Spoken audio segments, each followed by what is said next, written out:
Now on to the present bill. I am concerned, as I say, by the following sections.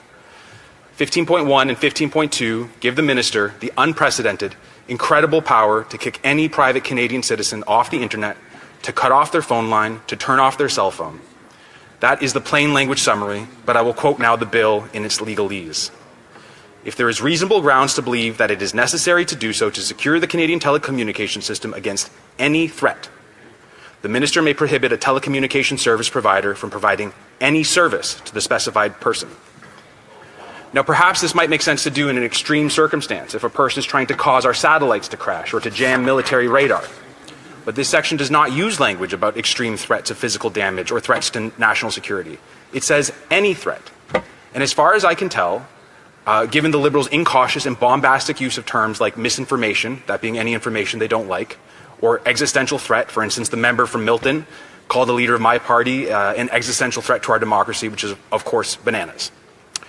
So given their incautious and bombastic use of these phrases, it seems to me that the industry minister could deem any speech she doesn't like any threat, and then kick that person off the internet.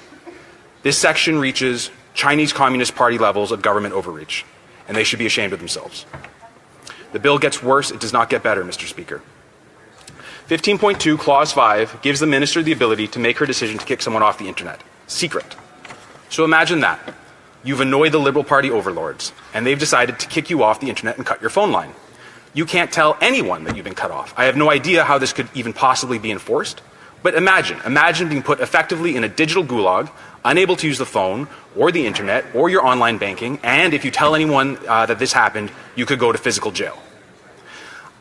I do not doubt that the Liberals will stand and say that I'm being somehow outlandish in my interpretation of this. I am not. It is there in black and white.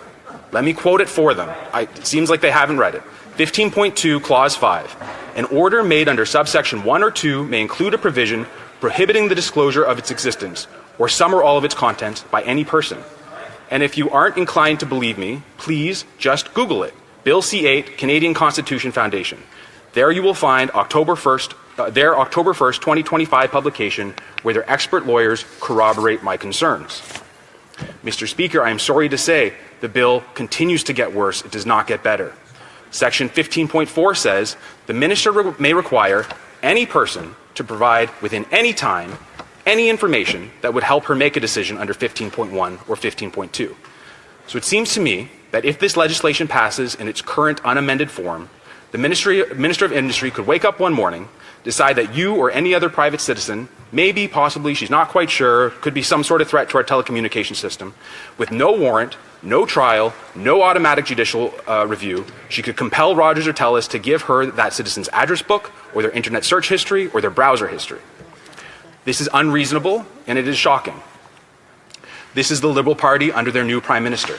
Meet the new boss, same as the old boss.